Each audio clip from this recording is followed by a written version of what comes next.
There's the man right there. How you doing? Hey, it's good to see you in person. Yeah. I'm reminded of your spiritual aura from time at the boot camp. Oh yeah. By the way, I love your tunes, man. Oh, thank you. I was like totally, you know, it. My curiosity is so great about who's leading the spiritual charge of the Jewish people. Yeah. And so like I finally got around to exploring Rick Reck's Jewish rock. Uh huh. And then, of course, all the people that I had just firsthand experienced back in February, Hmm. yourself included, who had inspired me. It was just great to actually see their opus, see their output, see what they do. Yeah. And Yeah. like I was blown away by like the optimism. Yeah. The optimism of your songs and the joy and the um, and the fact that you're dancing in so many different circles. You're like Yeah. you're at New Cage and you're like at summer camps and you're going for a master's degree and like how exciting is that? It's very exciting. Well, I like to keep busy. That's an understatement. Yeah. Uh, so yeah, I'm always looking for the next new exciting thing to do, and I think that's how I ended up doing so many different things at once. Yeah, right. So tell me about that path. So take me back. Take me back. Where did you grow up? What was. I grew up outside of D.C. in Northern Virginia, and I grew up not particularly excited about Sunday school or Hebrew school. Um, but at 13, I got involved in my synagogue's day camp Oh, really? as a CIT, yeah. And I actually worked there until 2 years ago. So Yeah. I climbed up the ladder from CIT to junior counselor. And when I was in high school, they were looking for a new song leader. So they offered me the position. And I sat down with the temple educator and her guitar and a tape recorder and learned pretty much all of Debbie Friedman and Jeff Klepper's music in a couple hours. And I taught on that. There was no song leader boot camp for me, although I wish there had been. So I got a few music books and worked with those tapes, and I spent the next few years in college and in high school and college as a camp song leader there. And then after college, I um, I was in a band and I was traveling sort of up and down the East Coast, just like a classic rock cover band, playing in bars and clubs and writing some music. And then in college I had started teaching Sunday school. It's a good part-time job, and I continued that after college when I was in the band, and I took over my summer camp. I was the director for 10 years, and during that time, I the band broke up. I started my own project. I moved to New York City. Started working during the school year at a congregation as an educator, and and started writing music for them because when they would ask me for ideas about music and they'd share with me some of the stuff they were using, I told them I thought I could contribute. So so I started writing music for them and performing there, and started going to Havana Shira. Do you know Havana Shira? Definitely. So I just had my eighth summer, not summer, but my eighth week there, I guess, not too long ago, and when I started going there, I had written no Jewish music, and just from hearing what other people were doing, I think kind of like you were saying at Song Leader Boot Camp, it was really exciting to see what was going on and find a place that I could contribute. And having been a song leader for so long, I had ideas of what I liked and what worked and what works at different ages. And I, in particular, wanted to work on stuff for elementary school because I felt like there was a lot of great little kid stuff, and there was, a lot of interesting things happening for teens with Rick Reck and Dan Nichols and people like them. So I really wanted to focus on elementary school, and that's also where I was doing music in New York. So That was Road of Shalom, right? yeah, at another Road of Shalom in New York City, and so I've been working there now. This is the end of my 8th year, and I'm still an educator there, and I do just music projects for them, composition, and then I left camp 2 years ago because my wife and I just had a daughter last summer. Hey, Mazel Tov.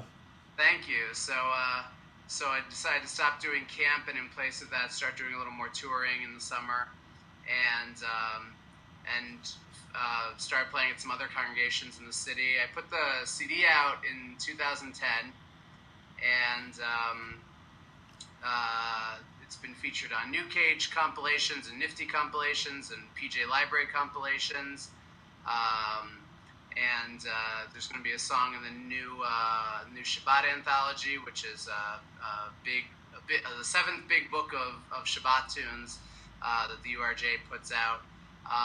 That's great, man. That's great. A lot's been happening with it. I've played at camps, at congregations, played at Hillels, and I really I sort of try to be a boost of adrenaline when I come in, and I have a lot of energy from my song leading days, and like I said, I have a feel for what works with those age groups, and try to just share my enthusiasm. I really like working and living in the Jewish world, and I love working with kids, and I think that a lot has changed since we were kids in terms of, I think, the feeling of Jewish pride that kids have and the comfort with celebrating who they are, I think has really changed over the last few decades.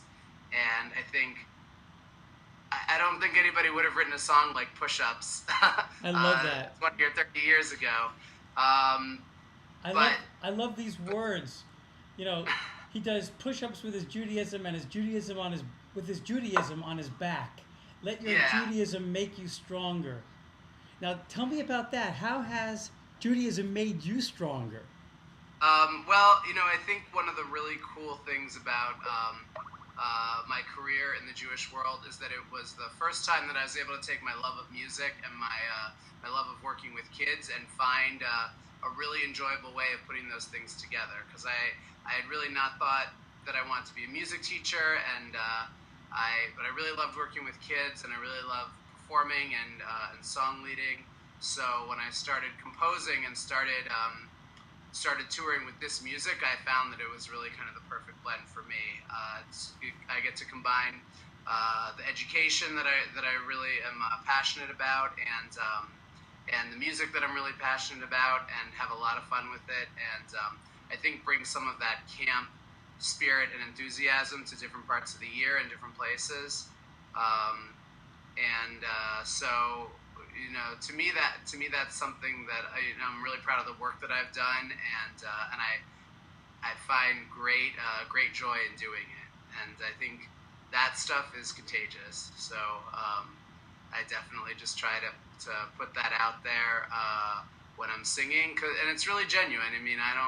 I'm not putting on a show that I'm not feeling. I'm really excited to do this, and I think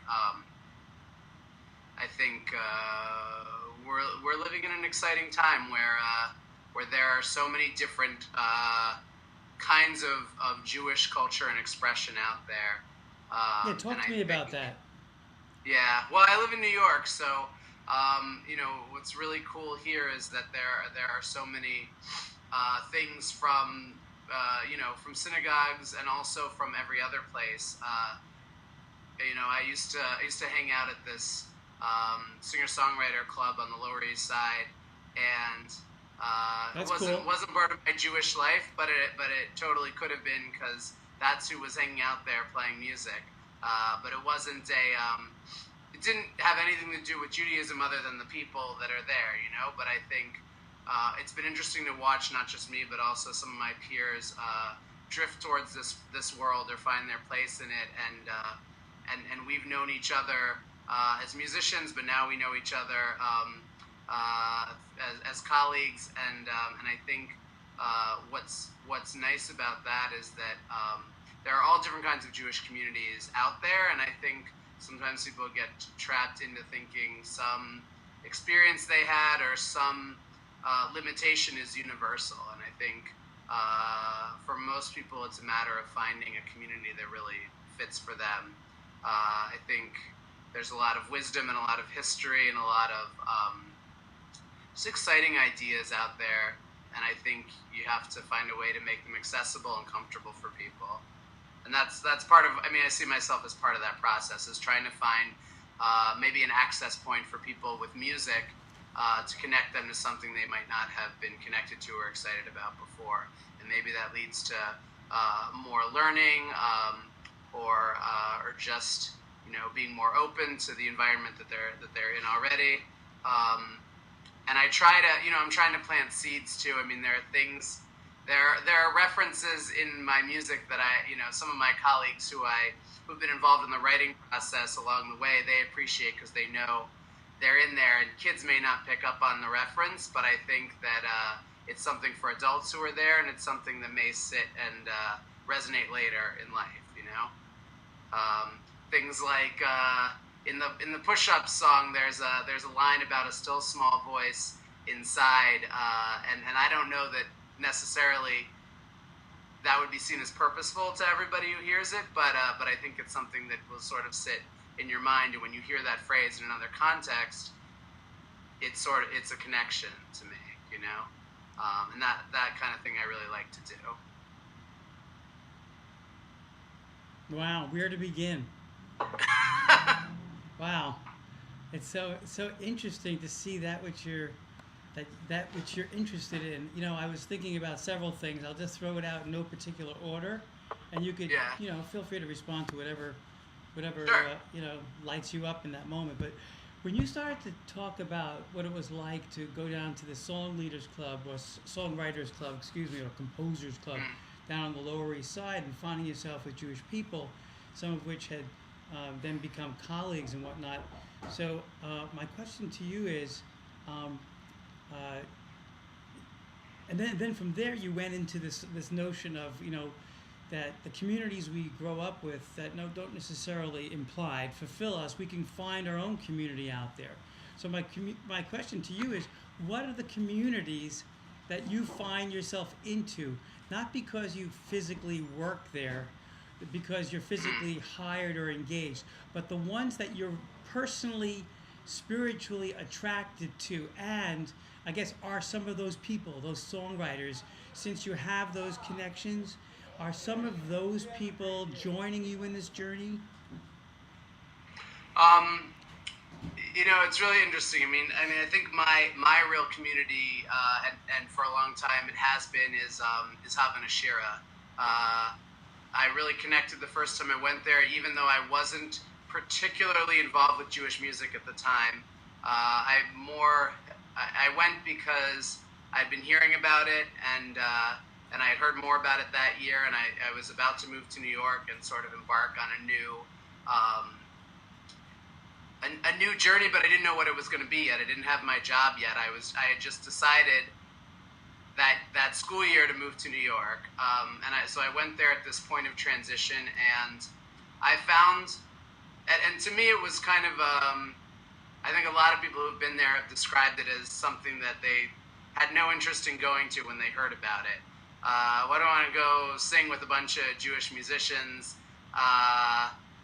We're just going to be singing stuff that I don't know that I'm particularly into, or are they going to be good, or am I going to learn something or get anything out of it? And I went and I found, it was like I found my people. I found all these people who their access point to Judaism was music. And because music was such a big part of their lives, they had reconnected it, whether professionally or personally, they reconnected it in some way, and we were really cut from the same cloth in a way that I think is so specific that you need a retreat once a year to reconnect to. So for me, it's become this amazing thing. Not only because I bonded with people and now I've known them, for years, even though I only see them once a year, but just because I think our souls are kind of aligned in what we are passionate about. And as a Jewish musician of various types, you're often the only one in your community, in your space. So to go somewhere where you're not the only one, where you're part of, a real, it's about 200 people now that come every year. And when you're part of that size community instead of one, everything sort of comes together, and you get infused with, with what other people are doing and with their enthusiasm. But it makes you reflect on what you're doing and why it's important to you. And I think it comes at a good time of year in the spring for you to recharge for camp and for the next school year. But for me, that's where I really found my community. And then, with Leader Boot Camp, it was a similar but different kind of experience. Because with Song Leader Boot Camp, I think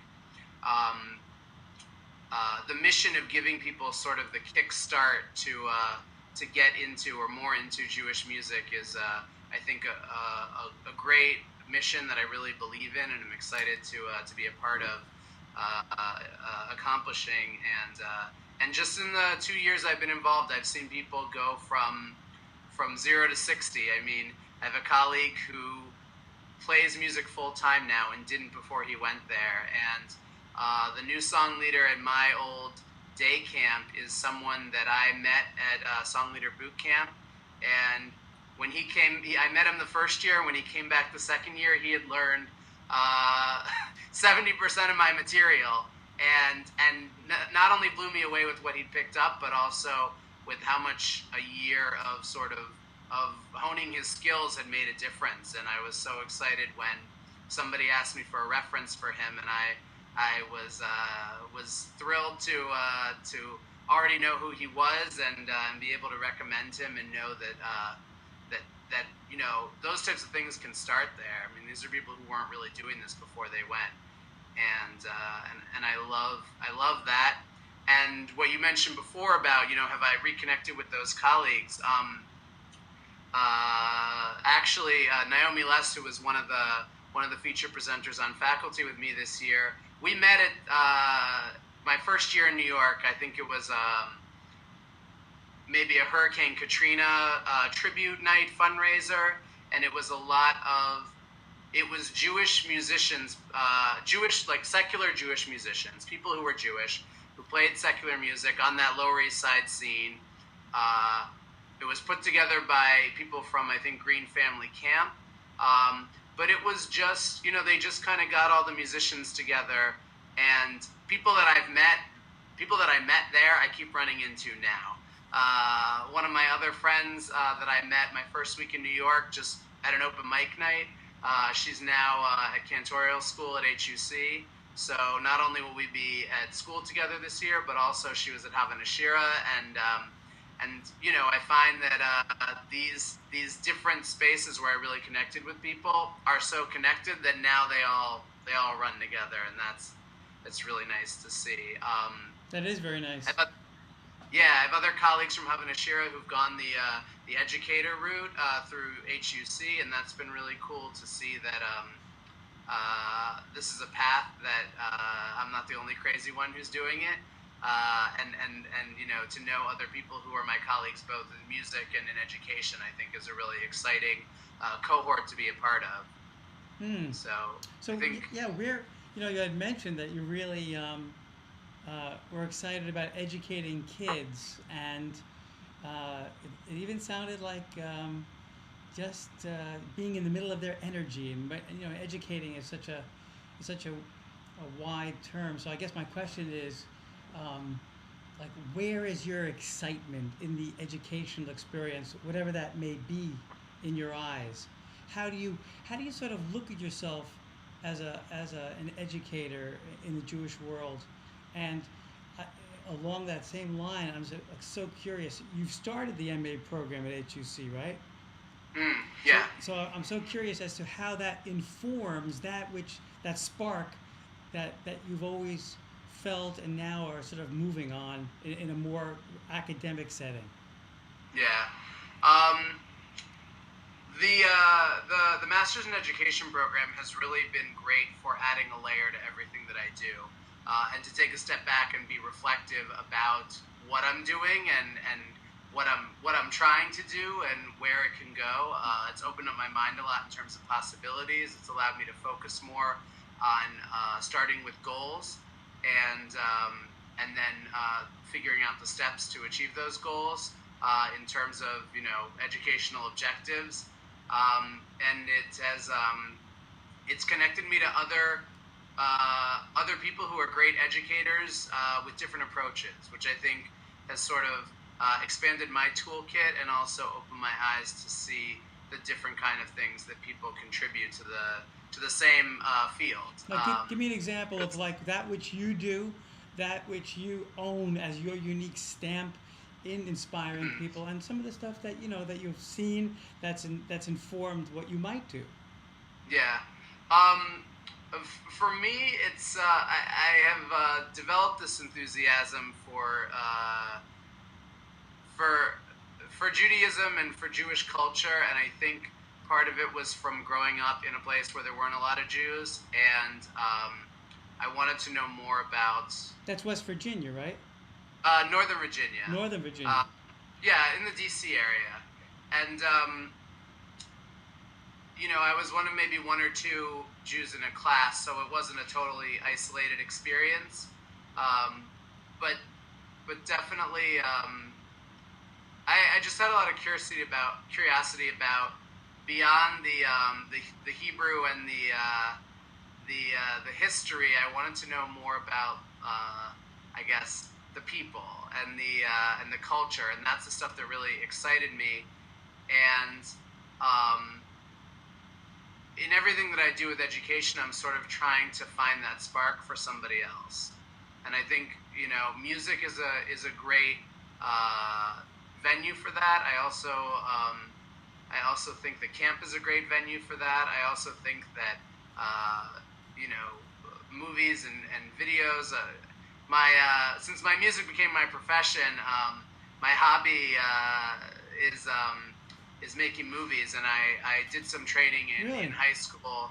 Yeah, with that, and so one of the nice things about my job is that every now and then there's an opportunity to make a little.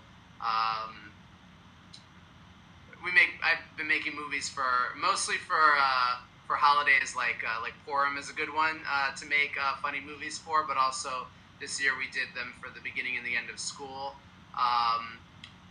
just to add some pizzazz to our opening and closing assemblies and make them a little more exciting, to use some of the technology that we have to be more creative in what we're doing.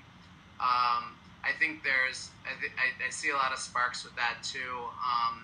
And for me, it's about, I don't think that Jewish education is a one-size-fits-all kind of thing, but I do think there's a perception that it is. So what I try to do with everything that I do, music and also in the religious school I work in, the youth group I work with, the camp I worked in, is to create different access points so different people can find something that appeals to them or that interests them, and hope that opens up the whole thing to them. I'm so because curious. for me, it took a while to get interested and to get excited about it, and so I think that the more creative I can be in developing different connections, the more possibilities there are for people to connect to each other, connect to history, connect to what's going on now. Part of it is people finding their community of really their like-minded individuals, and part of it is realizing that there's more than bar mitzvah, and there's more than services. There is a wide range of experiences to connect to, and there's a lot of talk about teens not being connected, about youth engagement, about young adults not being connected, and how to engage them, and that's kind of where my head is. I think there are things, and I've done things and I've seen things that do engage them, but I think we can't just wait for people to fall in line because they did before. I think one of the blessings of the time and space we live in now is that people are free to not cling so tightly to their Judaism if they don't want to.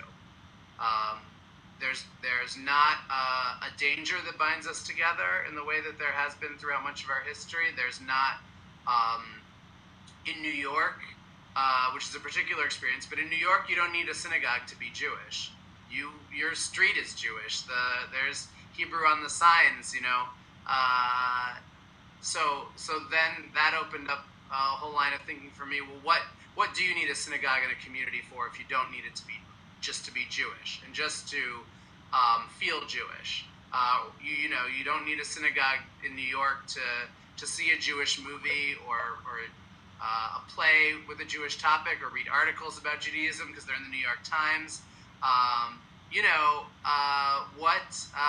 So it's been a challenge, and it's been I think a real opportunity to think about those things. I think those are big things, and I think the freedom and the accessibility we have is amazing, and it also means rethinking how we connect people and how we connect people to each other. Because I think if you ask somebody what they like about their Jewish community or whatever they're connected to, generally they will say the people. But if they didn't know those people before they got there, what got them in the door? Right. Good question. So either you need to bring a friend to everything, you know, or you need to find ways to connect people that will allow them to find like-minded individuals. Yeah, let's explore that process. First of all, that was fascinating. And but I'm going to start. I'll just jump on that last piece because I'm personally very interested in that. Allow people to find. Bring a friend, show them, what you are experiencing in the hope that they might see some value in it and it can be shared. But the other piece to allow them to see, and you listed a number of examples culturally, non-religiously, that one might explore. And so if you step back from the specifics of the categories one might explore, what can you tell me, since you've worked with so many different people, sort of animating the creative spark or the spark that you say lies within them? What could you tell me about your own experience as to what that process would be about? How to re-engage someone based on their own curiosity, based on, Well, two things come to mind. One is a Shabbat experience that I'm involved in locally. It's not at Road of Sholem. It's at a synagogue in Brooklyn in my neighborhood called Union Temple. yes. And they're doing this thing called Out of the Shabbats. It's an attempt to engage young families with really young children, like 0 to 5. They have an aging membership, and they have a thriving preschool, and they're trying to figure out how to bridge the gap. They're not seeing they weren't seeing a transition from preschool to religious school, and they're trying to figure out how to engage those families, because Brooklyn as a neighborhood is incredibly Jewish in terms of young families, but not necessarily engaged in synagogue life. More my neighborhood than others. I mean, I live near Park Slope, which has a really thriving synagogue. I think it's Beth Elohim. They have a ton of innovative, young, exciting people and programs, and a community that really supports it and is engaged by it. But that's not universal, and so Union had this idea to do Out of the Shabbats, Shabbat experience, not a service, for parents and their kids on Saturday mornings, with music, storytelling, and movement. So they found 3 people: a storyteller, a woman who does movement, and me to do the music, and 2 of us work each week to create an experience for families. It's free. It's drop-in. they sort of publicize it on the local blogs, and the idea is to create a Shabbat experience, but a different one. It's not for people who want to go to services. It's not a Tot Shabbat service. Yeah, it's not in the box. It's not a service at all. It really is out of the box. And for us as the artists involved, it's been really interesting to figure out what is that experience, because most Saturday morning Shabbat experiences are services or Tot Shabbat or something traditional. And what's non-traditional that doesn't abandon the tradition? So what we do has been so much fun and evolving every week. But really, what I think the best thing about it has been is that the three of us are exploring the concept of Shabbat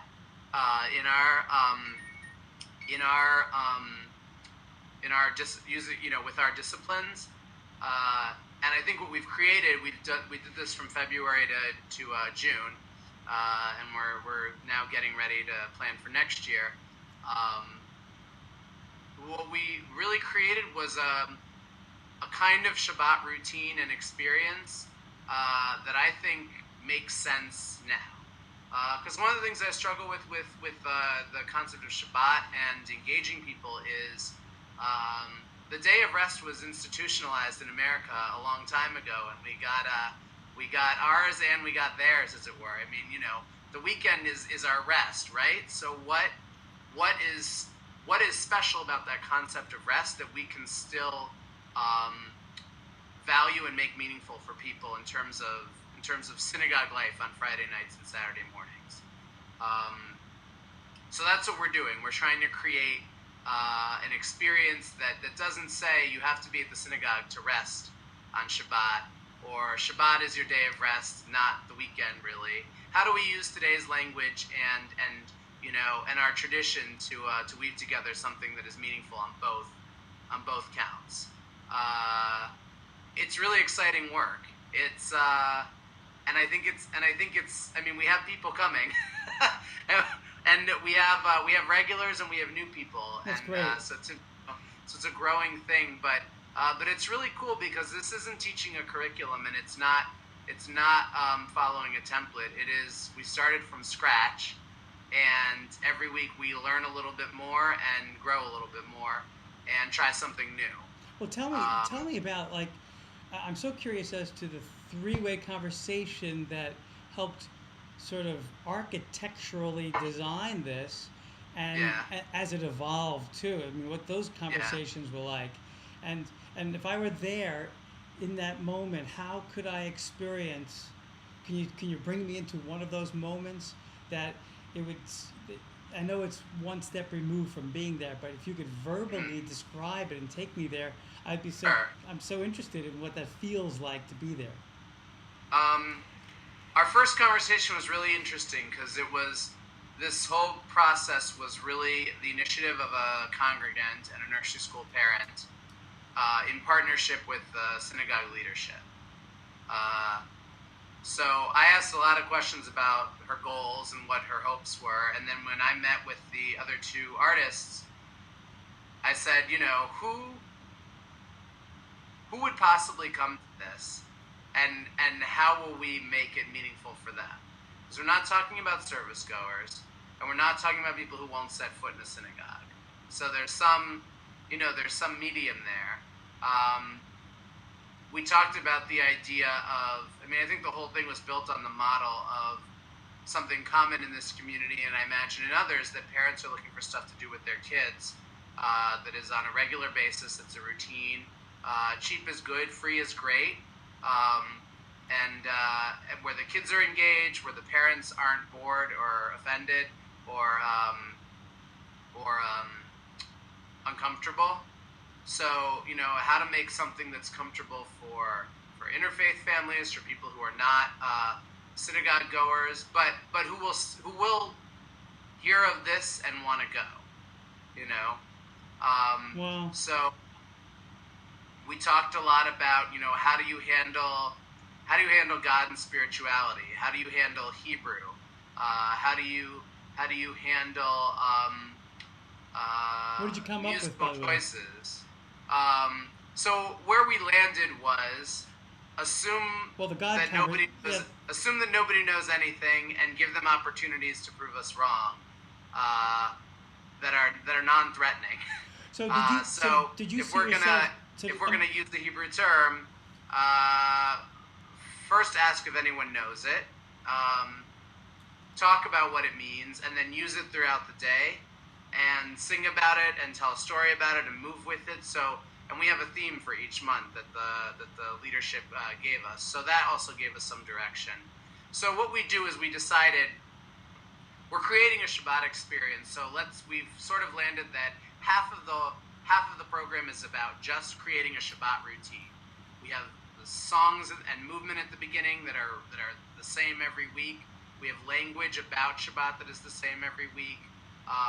It's intentionally repetitive because little kids like that, and we're trying to create a rhythm. And then we take our topic and we take our various modalities, and that's the changing, moving part. So if it's me and a storyteller, then he'll tell a story, and I'll pick moments throughout the story to interject music, both secular and Jewish, original and not, and some of it's for them to sing, and some of it's for listening. Sometimes it's to create a quiet moment, um, and the nice thing is that since it's two of us each week, the combination is always different. So between the monthly theme and the changing personnel, every week is a little bit different, but the three of us established a routine that stays the same. And I think that's really important. I think you give people a routine so it's familiar to them. They know what time it starts. They kind of know some of the people that are going to be there. But there's also variety, and and that allows them to feel like it's not just the same thing every week. And I think it's pretty explicit. This month's theme is X. This week is going to be J and so. You know, so they know what's going to change, and then we've established what's going to stay the same. And I think that's allowed us to do is that's allowed me to bring in my storytelling and movement skills when those people aren't there and I'm working with one or the other, and for them to bring in their musical skills when I'm not there, so that we've really created a three-part experience, and two of them are stepping outside of our own limitations, you know. But we all know each other's Shabbat elements now, and we bring those to the table with whoever's there that week. So that's been something that's really cool, and something that sort of informed this. Something that I've been thinking about. You asked before what other people are doing that's interesting, and besides these two who have been great to work with, is Sean Schaffner is the storyteller, and Julie Gayer Chris is the movement person. And another colleague of mine who's doing some interesting work. His name is Max Jarrett, and he's also someone who was in the education program at HUC. He was at Songwriter Boot Camp 2 years ago, but this year he wasn't there because he stayed in Israel after his first year. But we've been on the Havana Shira biennial New Cage sort of track together doing music, and one of the things that he's talking about that I think is really interesting, and some other colleagues are working on this idea too, is thinking about Jewish music in non-Jewish settings. He's playing spiritual Jewish music, but he intends to play it at a club for people to go see, to have a Jewish cultural experience with people that they may know or not know. But it's not a traditional access point, but it is a great way for him to weave in his knowledge and his rich understanding, and kind of like I said, create new access points and create new experiences that make sense in our world and offer something to people who aren't necessarily being served. So those are some really cool things that are going on, and Those are very cool. There's a whole cohort of those people out there doing interesting work, which is great to be a part of and watch and see.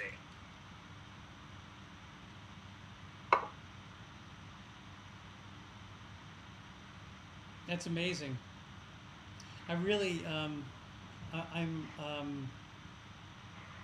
I'm really thrilled to hear that there's such a fertile ground, so that there's a deep sharing apparently with all this experimentation that's going on, Hmm. and that people do have the ability to be inspired by each other and to collaborate. The collaboration's the best. One of the things we discovered going to New Cage last summer, they asked a few of us if we would like to perform, and we could each either have two songs, or we could play 8 songs as a band. And we all knew each other, uh, and said, sure, why not? We'll do the band thing. And so we met up in New Cage and spent a couple hours um, learning each other's music and playing together, and it was so much fun. Uh, for all of us who were able to bring things to each other's songs that we would have never asked someone else to do.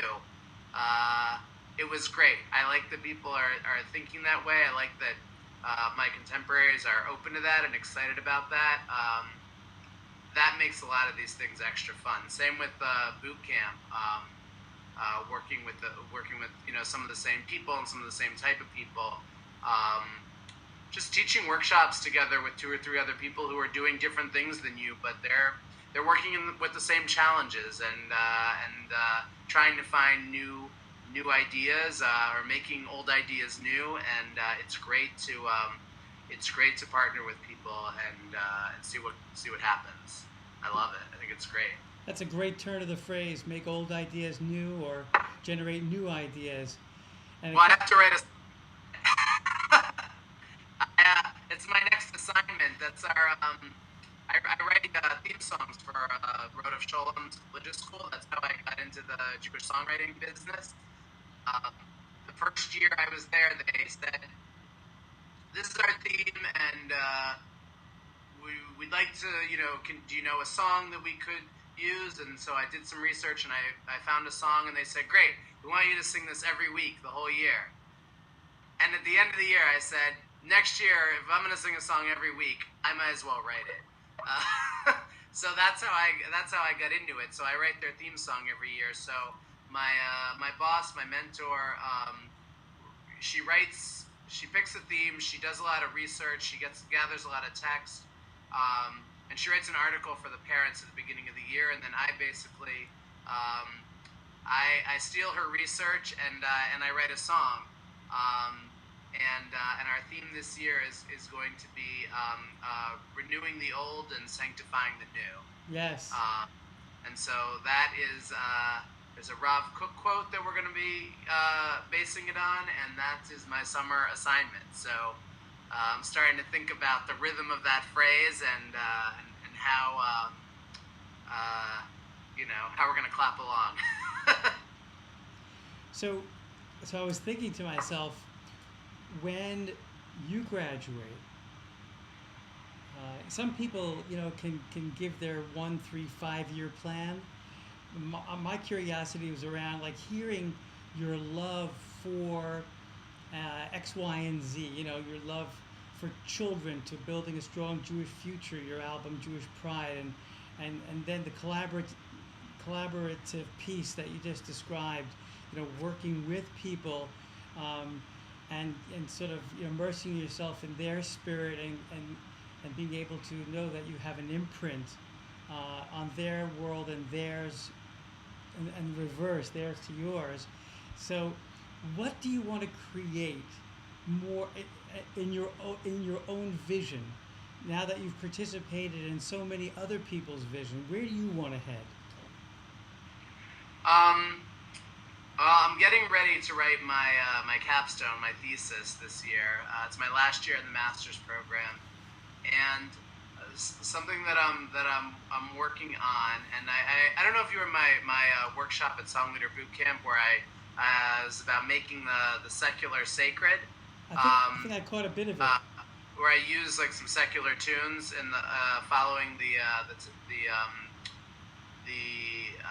template of a tefillah service, to Oh, try nice. and uh, it's really to teach about the rhythm of the service, and to think about the messaging in a different way.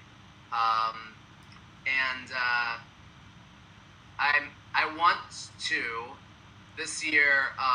I'm developing a curriculum sort of based on that, because I think there's a real opportunity for deeper understanding and engagement there.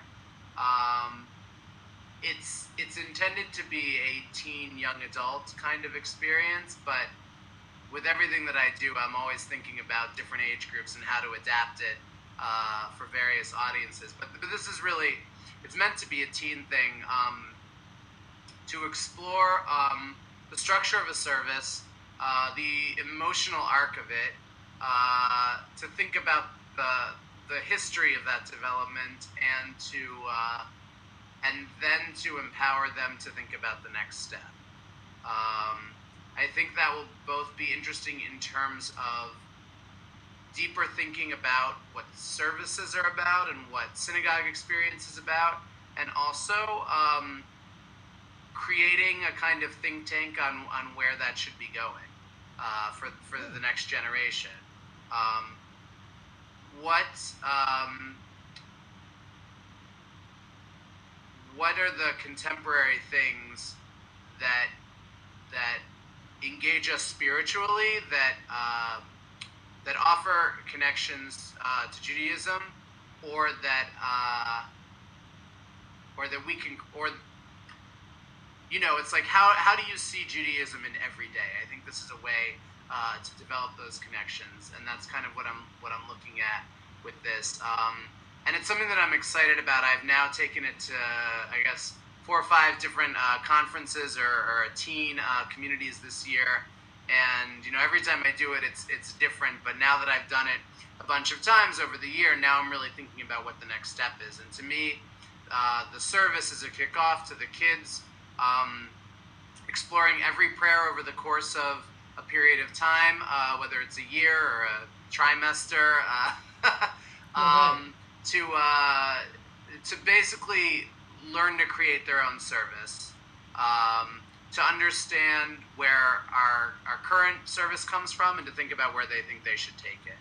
I'm doing some interesting work with the teens at Road of Sholem on this year, and I'm looking to continue and broaden that.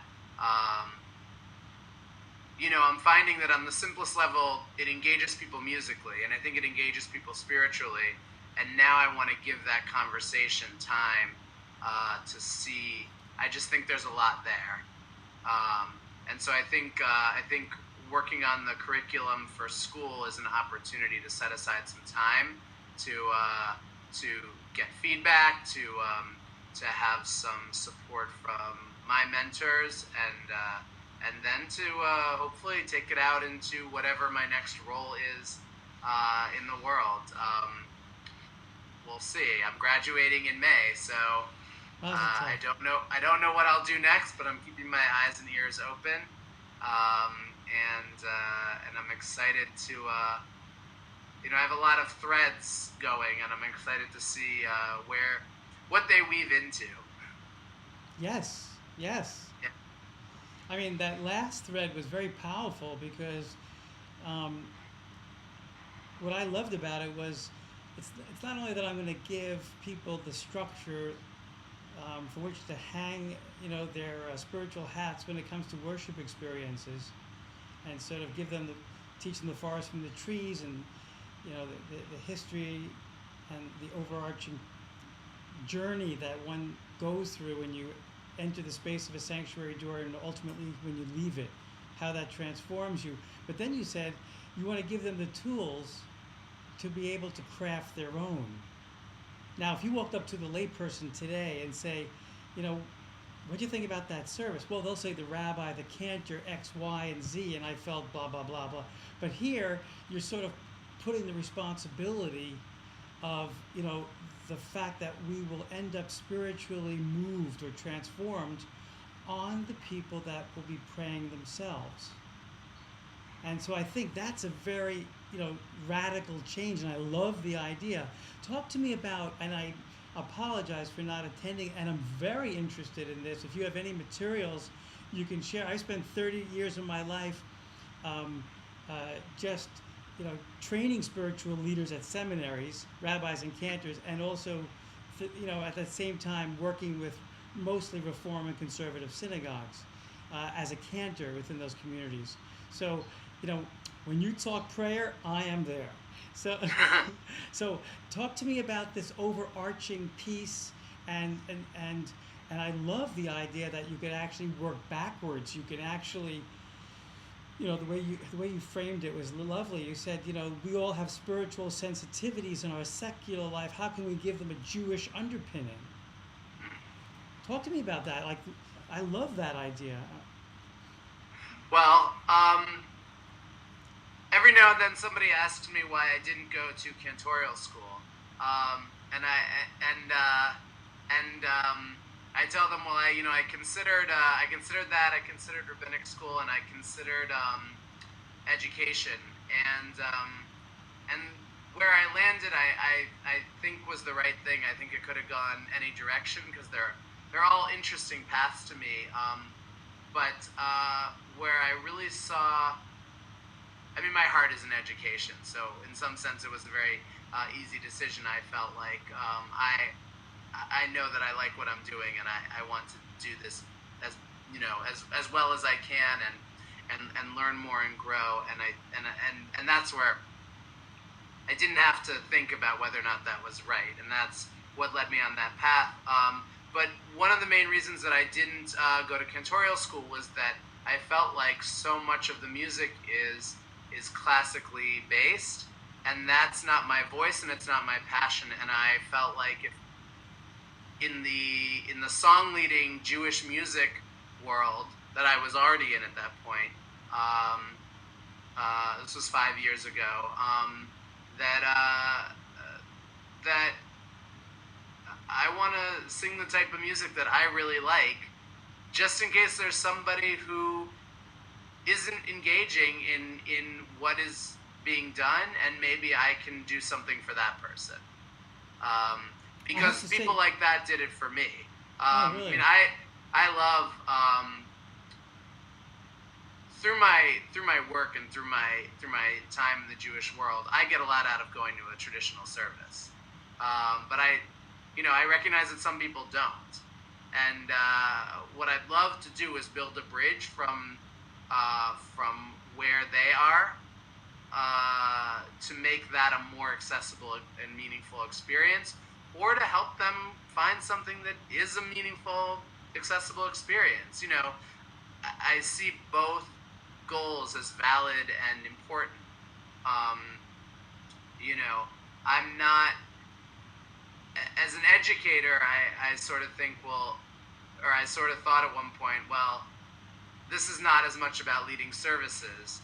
But then as a musician, I find myself in a position of really being, leading services. And so trying to think about how can I do what I do in a meaningful way. And so that's what's led me to this. And I think that I feel like I got a little off track from your question, but no, it's all good. It's all good. There's no you're not being graded on it, obviously. But but no, what's nice about where this kind of led? It led back to the space of, it's seemingly like why it's important to you, and the ways you might animate people, which really does come from, I believe, at least from my own experience, it comes from a place that I have been with others, and I want to recreate that because it has been so transformative. Yeah. And so what you said to me was right on spot, at least from where you come from, what I understood as to what you value. Like you have moments when you can go into a traditional place and you can be moved, and yet there are so many who don't have that experience. So how can I take them from their space and build that bridge? And that's where this exploration comes about. How do I find And like you just so wonderfully said a moment ago, the two hats that I wear, the educator hat of inspiring them perhaps intellectually, and then the cantorial musical hat that you're bringing them on an emotional journey. you know. So I know it sounded, it didn't really go that far afield. I actually thought it was pretty much in the same ballpark. Okay. Most cantors, I have to tell you, are, and any clergy worth their salt or any educator is always asking the question, what is being called for? What is really being called for in this moment? And clearly, I love your music. I mean, your music, you sound passionate and inspiring, and I love the freedom of your sound. You really sing the Dickens, and that's an old, I was going to use that SHITAKE word. You sang the shiitake out of it.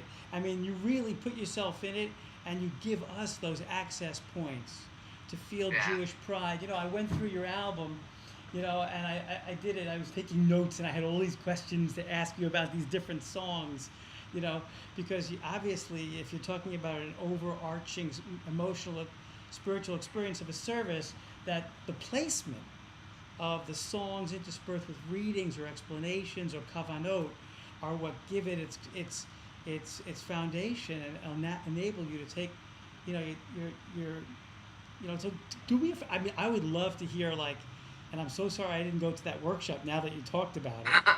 But it's okay. I'll be taking it around for a while. Are you coming to New Cage? I don't know if I can this year. I got a family beach trip. I hear that. So I was trying to see if I could swing it, but I'm not sure. I'm not sure it'll happen this year, but hopefully next year. Yeah, well, I'm going to be at boot camp, and if you're coming back to do that, I will definitely hear it. But so hopefully will be. That's great exploration. Well, I'll tell you about the album. I made this decision, and I who knows what led to it, but I decided I wanted to make an old style rock and roll album for kids, because a Jewish rock and roll album for kids, because I thought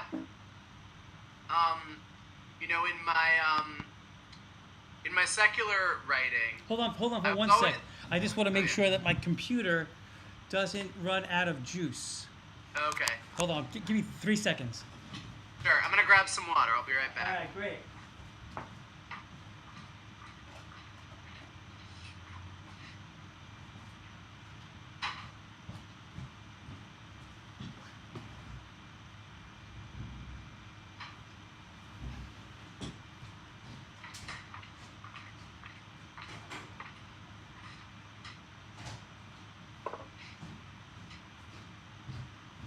I just want to say, Jay, it's so good to meet you because, dude, you are doing God's work here, man.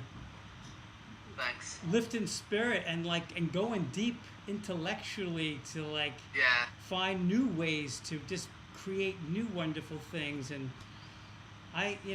it's a spiritual transfusion for me to know that, that the next generation will be creating a Judaism that will be vibrant. I mean, I love your song. It could be amazing. If you ask most people out there, where is the synagogue life headed? Everyone's going, well, 25% of the conservative Jews have left the synagogue. Here's what you say. We're not hopeless. We could be amazing. So, I wrote that song in Israel. It's interesting because that song is a gift that keeps on giving, because I think every setting I sing it in, it means a whole new thing to me while I'm singing it, which I think makes it a good song. Tell me about that. I wrote it. I was at a school in Israel called Yad B'Yad, where they have Jews and Palestinians learning together in classrooms. And their high school director was talking about why. And he literally handed me the chorus. He said, "Some people think we're hopeless. Some people think we're crazy, but we believe in a better dream." I don't know if he actually said we believe in a better dream, but but he he gave me these things, and I had a notepad, and I was like, this stuff is gold. This what his vision about making the world a better place, it, to me is beautiful. And I was just writing stuff down, and I thought this is going to be the easiest song I ever wrote because between the words he's saying and the emotions that it's leading me to experience, like this is just something I'm going to want to keep with me and share. Nice. And then I started playing it in other places, and it lives and breathes totally differently. You know, I sang it at camp as I was finishing my last year there, and I was getting ready to tell the staff at orientation that it was my last year, and I thought, how am I gonna? I have to tell them at the beginning and not the end because I know, and we're gonna be, it would be acknowledged that this was gonna be the last year, but that it was gonna be an exciting, it's the next step. It was the next thing. It was a transition with me and my assistant director. And I told them right before I sang the song, I said, this is going to be my last summer here. And I sang the song, and I just felt the electricity in the room. That, like, nobody went away from that thinking sadness. We left thinking, this is going to be great. Right. This is where we come from. This is where we're going.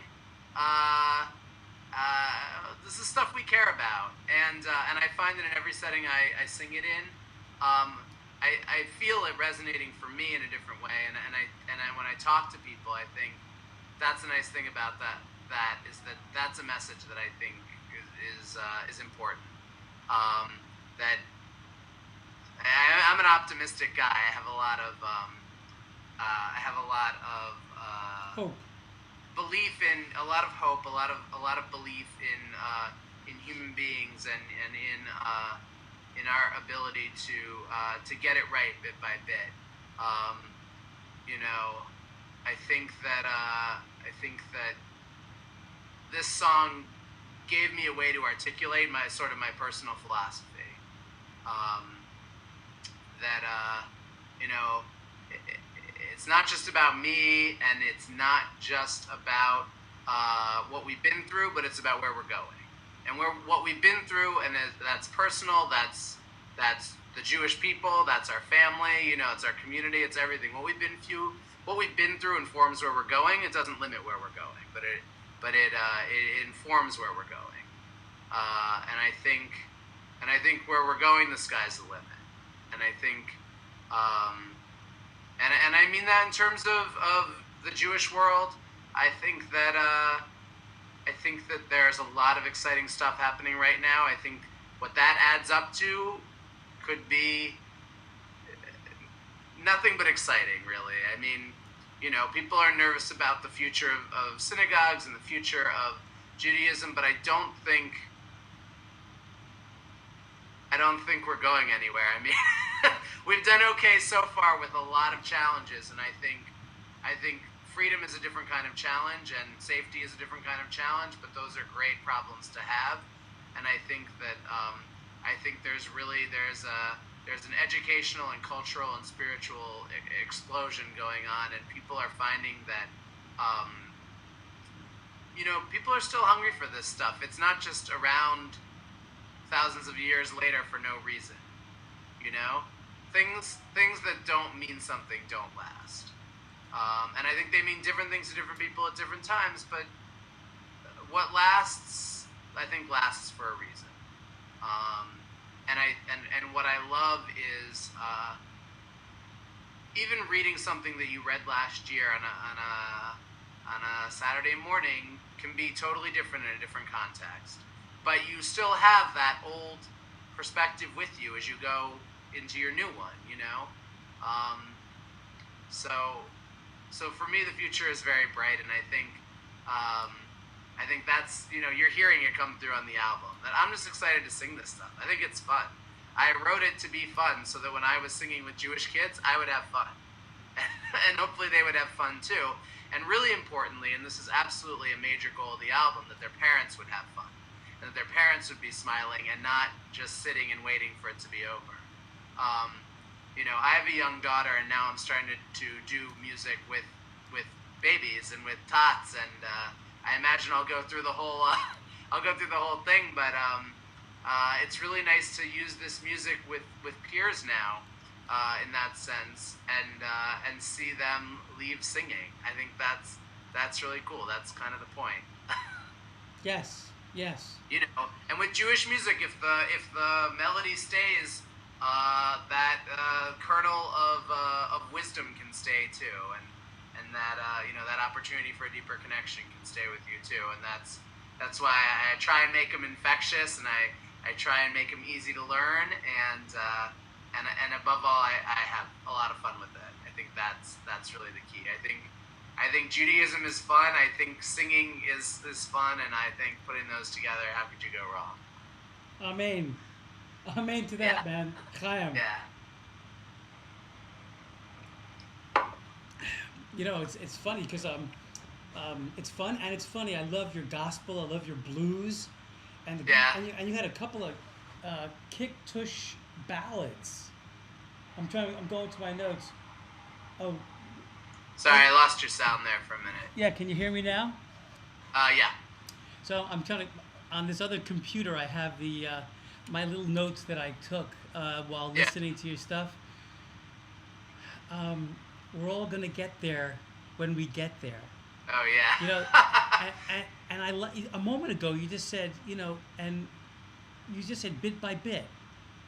We don't have to. It's not going anywhere, and we don't have to worry about it.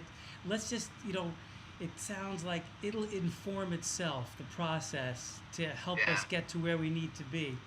And I think that song for me was another kind of personal philosophy song. I started writing it thinking about campers fighting for the first spot in line. And I thought, listen, you don't have to be first. It was in my, my early 20s, thinking about being impatient for things to just happen. And it was hard for me. It was very hard for me to be patient with music and my music career. And I wanted everything to just, be instant. And it was very hard to wait. And I think something that I learned is you get there when you get there. I think you persevere at the things that are important to you. I think you learn as you grow, and it's different for everybody, and that's okay. It's part of the whole philosophy of creating different access points. Is everybody's gonna get there when they get there, and we're all working to. I think we're on the plan of trying to improve the world and trying to be good people and be good to other people. I mean, I think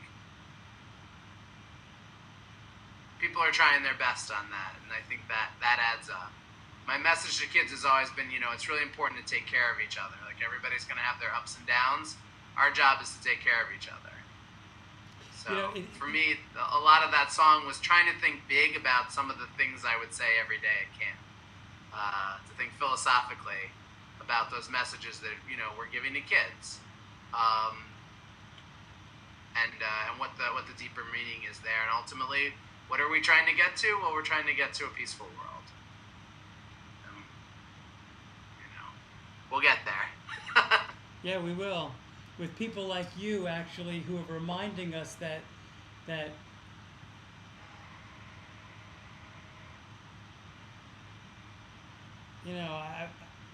was reflecting back at the years that I had kids and nurtured them, and fortunately, my kids didn't experience what so many, particularly in the Northeast, feel.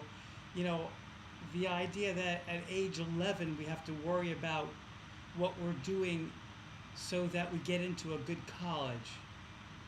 Yeah. Everything seems to be measured for that goal, and so people sort of uh, with the attention placed on the future and not the present, a lot of the present seemingly gets lost, and a worry begins to sort of take hold. And what you're imagining through these songs is about feeling present. It's about, being in touch with this moment, you know, and that's a different orientation. And it's a and according to my, my own sensibilities, it's a welcome change. It's I I gotta write something down that you said. oh really? Yeah. I feel honored.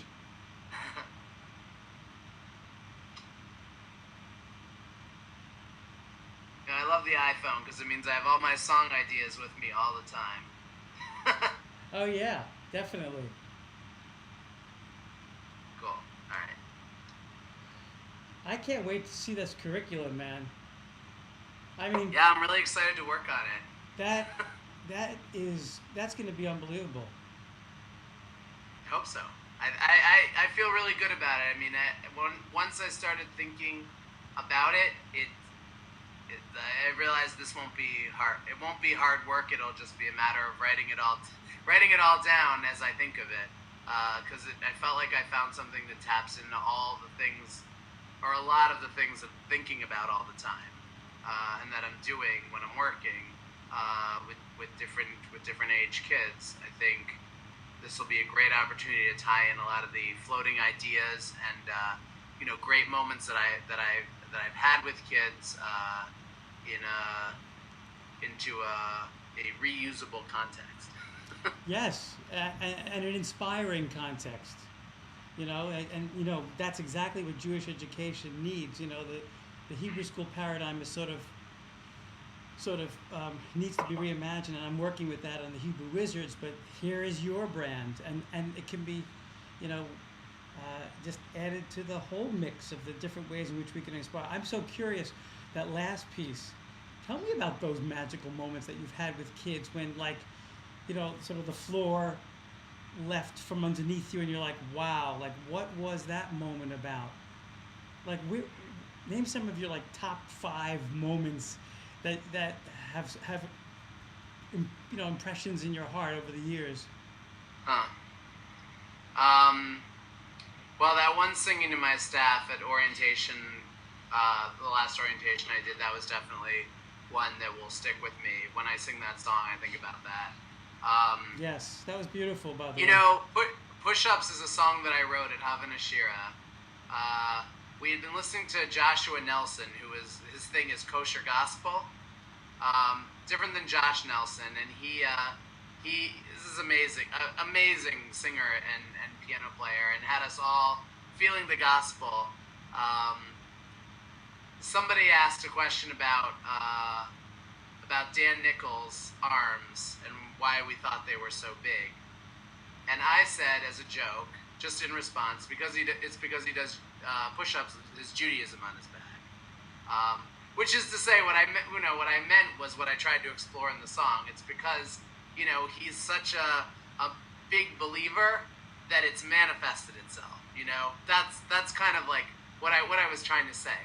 Because of the moment in the music, immediately my friends started clapping and banging on the table and singing what I just said, which is the chorus of the song. He does push-ups with his Judaism. They just sang it. I don't know if they sang the melody that is, but it was close enough that's right. Stayed with me. And I thought it was so funny and such a great moment. And then I thought, this is a great story. Maybe this is an empowerment thing, which is to say that you can be strong like the people you look up to. When I sing that song, when I perform it, I always try to talk on some level about how for all of us, there are people that we look up to, and there are people that look up to us. And we can spend a lot of our energy thinking about the people we look up to and how to get there, and we often will forget about the people looking up to us and wondering how to get here. And I think, sort of honoring that tradition, and I think it's a very Jewish thing that we learn and that we teach in everything that we do, and that this song to me is really about if you look up to someone, then won't they be excited when they see what you accomplish and what you become? That's the payoff for them. That, I mean, especially when you're talking in terms of Jewish music and Jewish education, like those spark moments where someone gets excited about something or enthusiastic about something or curious about something. Then you feel you have you've made your connection, and I think I wanted to illuminate that for people to think about how meaningful that is, and I thought, yeah, this would make a great like sort of Jewish pride empowerment song. But when I sing it, I always remember that it was me and a bunch of my buddies, just you know having dinner at Jewish camp, basically, singing about something both silly and meaningful. Yeah. Um, And he does have long arms. Yes, he has very. yeah. So He's a tall, and tall and lean fella. I like it. I like him. and this stuff grows. My new I met this college kid at Havana this year, who's a camp song leader, a URJ camp song leader, and one of my friends, who was a friend of his, we were all in line together for a meal, and the mutual friend said, "Oh, this is Jay Rapaport. Have you heard his push-up song?" And he played it for him on his iPhone, and he listened to it for about a minute, and he said, "Do you ever do any other calisthenics with your Judaism?" And we started brainstorming about what else you could do, what else you could do with your Judaism and where you would put it. Like, do you play baseball with your Judaism in your stance? Do you Ooh, nice. do yoga with your Judaism on your mat? Like, we just started playing with it, and I thought, won't this be fun to do with kids and have them call out their suggestions, and not just to be silly, but also it sends the message out there, like, this is a part of who you are, and it makes you it's something special about you, and it makes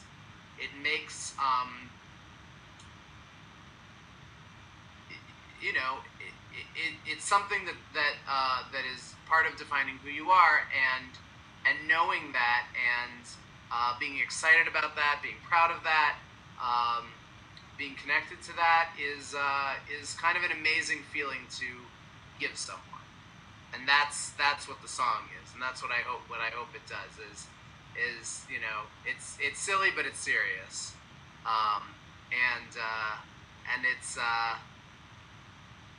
and that's why I love that song. I mean, I think so. For me, just singing that with those guys, that was a great moment in music for me. Yes. I I'm trying to think. I mean, I remember recording the demo of the first song in like somewhere in like Midtown on the West Side. I found a place.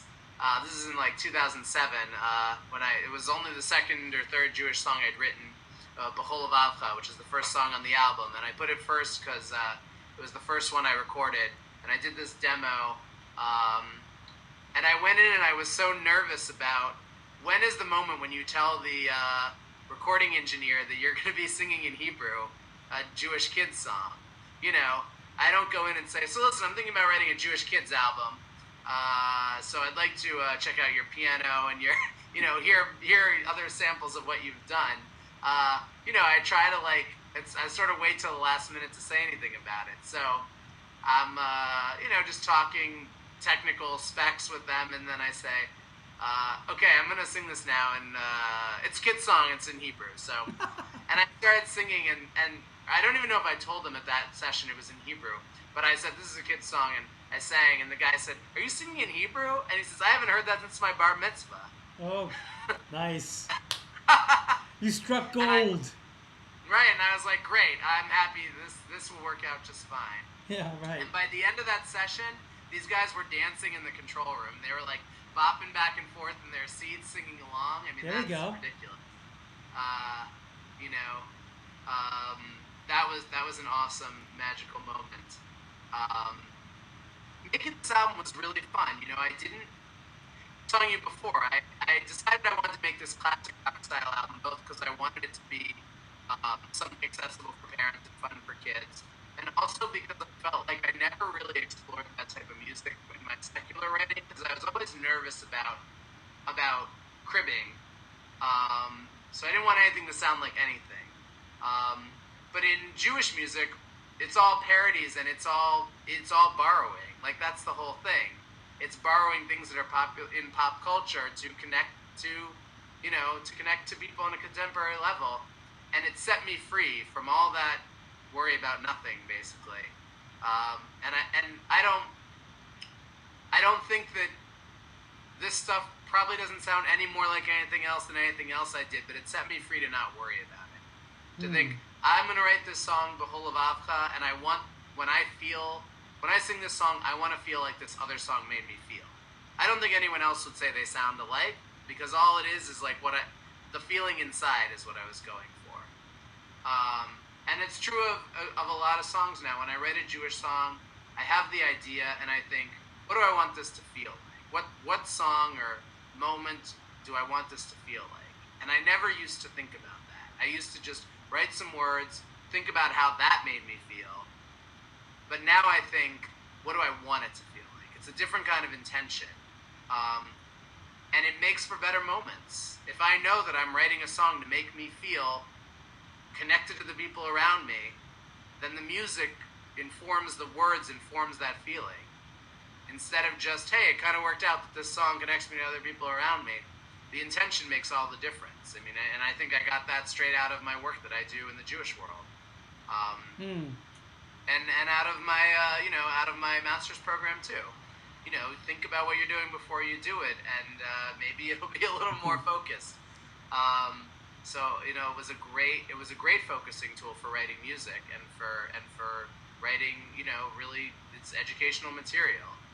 So it's almost approaching it like a good lesson or a good program is, what are we trying to do and how do we want it to look when we're done?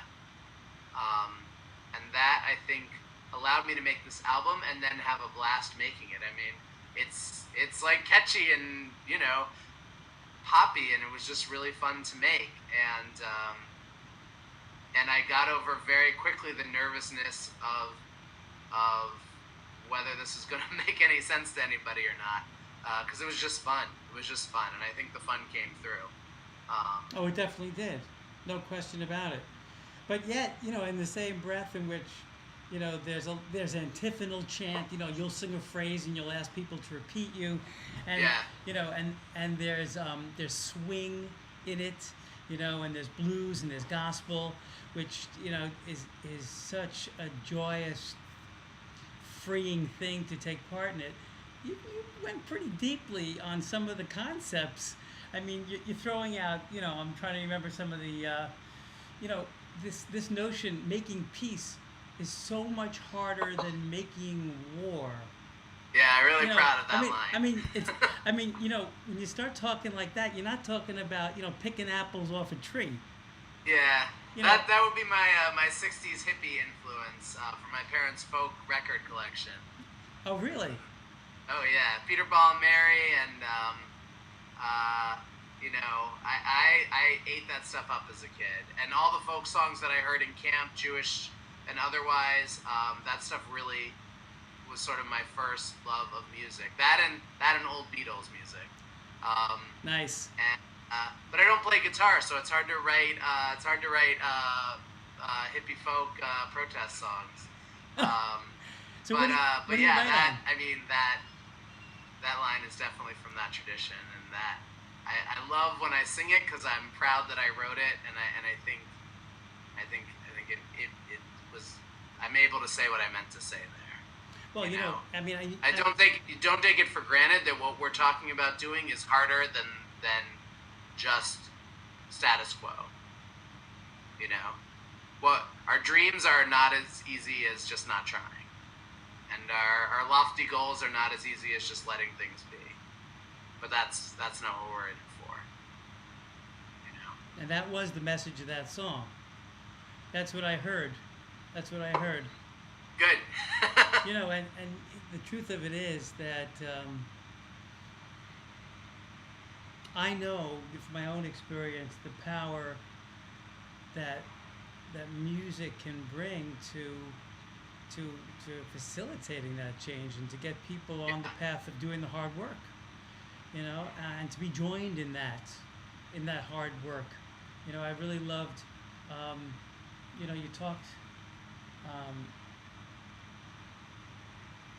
you talked about being joined in your songs. And you also say if you want to change the world, start with where you live. Believe me, there's just so much you have to give. And, I'm doing that in my work, as you were just starting to describe a little bit about, where your work might take you as you start to look inward and see that which has proven to be your truths and that which you want to bring out to the world, because inherently they're good and they're beneficial to creating a better world, a peaceful world, as you put it. It's great to see your music up front reflecting exactly, you're putting your intentions right out there, and that's courageous. As much as it's feel good and fun, there's a lot of weight in your stuff, my brother. Yeah. Well, that's why it feels good to me. It feels like it's about something that matters. It does.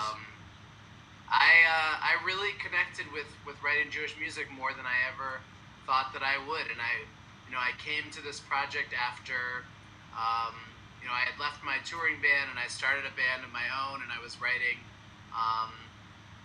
some funny, some serious, but very of its mid-20s age of stuff, and I got to a point where I was like, I don't think this stuff is meaningful or interesting to me anymore. And then I was like, well, what am I going to write about if I'm not writing for my peers about my current experiences and my friends' experiences? What do I want to write about then? And I was on pause for a little bit. I thought I was on pause. Meanwhile, I was writing Jewish music at work and not thinking about that was, where I was going. But then when I started playing it for people beyond just the kids I work with, I realized this stuff has weight to me, and it matters to write it, and it's for a purpose that I know about because I've been a song leader, and I know that there's a need for quality music, and there's a need for new music, and I realized that was what was missing. That was what was missing from my writing. That was the feeling that I had that the stuff didn't have weight. This to me has weight. I'm putting my personal philosophy into every song. I'm learning new stuff when I research. I do research for almost every song. It started out of nervousness that somebody would some rabbi would hear it and say, well, that's not right, or you're saying it wrong, or you're quoting the wrong person, or we don't believe that in Reform Judaism. I had a nervousness about my getting it right, about my background, which is part of why I went to school, and part of why I did a lot of research. And what I love about doing the research is I really learn about what I'm talking about before I start talking about it, and that gives the songs weight. It means that sometimes I put something, and like I said before, like an obscure textual reference as a throwaway line that maybe someone will get and maybe they won't, but I love that it's in there. And that's something I can talk about if I'm talking about the music, I'd like it to work on multiple levels. I'd like it to be fun for kids and memorable. I like it to be meaningful for parents and enjoyable. And I like it to spark people who are there, Fun, meaningful, inspiring. Yeah. You That's said good. I'll put that on the bumper sticker. Hey, there's nothing wrong with creating a life around fun, meaning, and inspiration. Yeah. I'll sign up for that every day of the week. You said something really powerful. I wanted to make sure I was getting it right, so I did my due diligence. And then in the other song, I forgot the name of the song which you referenced, or part of the conversation we were talking about. You said something really beautiful. You said that there was a possibility that each of us can come together in our own, with our own knowledge, and we can share that knowledge and that will be enough. We can learn from each other, Mm. and so that's a different paradigm from, some of the more traditional things you'll find in certain synagogues, which is the rabbi or the cantor as the authority figure, giving a check mark that you're getting it right or you're not getting it right. That's a totally different orientation, Yeah. and Well, I mean, I think that's the time we're living in. Is people, with the advent of the internet, people don't go to other people as the source anymore. They can get the information. People can learn about being Jewish, about what the customs are and what the Torah says from the internet. So what they need from people becomes much more, I think, meaningful, which is they need a relationship with someone who can take them to that next level. But they need a relationship with someone that they can give something to. I suspect that all along, cantors and rabbis would be happy to have those relationships, but that wasn't necessarily the format. So you develop those relationships with the people who seek them out. But now, I think that's what people are looking for now from their leaders, are a relationship with someone who they can learn from and learn with. And it is an exciting time in that way, because it really challenges us as leaders not to just stand up at the front of the room and do what we think is great, but to stand up in the front of the room and then move out of the way, you know. wow. And when you create the space, then they can say, I really like the people here, I mean, that's our job, right? I think. Yes, yes, yes, yes. Beautifully said, by the way. I was moved when you were recounting the story. This goes to your point of leadership and community. You were talking to me about what it was like to actually let the people who you had spent so much time with at summer camp, that this would actually be your final year, and I could feel the commitment and love that you felt to those people. And so. I'm so curious as to what that particular community held for you, and how it showed up in your life. I mean, for me, it's the whole history of my life. I worked there since I was 13, and got my love of teaching from it. Got the Jewish music thing definitely came from that whole experience. So professionally, everything goes back to that, and being camp director was amazing. I mean, I'm having a blast being a father. This is the only thing I can think of that would be a suitable replacement. And it was a good step to take. I'm not regretful, but I want to see I loved pictures. it. By the way, I think it was a job that allowed me to take everything that I like to do and I'm good at and put it into. And that's what I'm finding now with the Jewish music thing, is a successor to it. That in the same way, it allows me to do the things I really love to do in a meaningful way, and make relationships with people through that. And the greatest thing about camp was that these campers who grew up there became the counselors, and then they grew up a little bit more and they became the leaders of the camp. And working with people in leadership positions who had been my kindergarten students was probably one of the coolest things I ever did.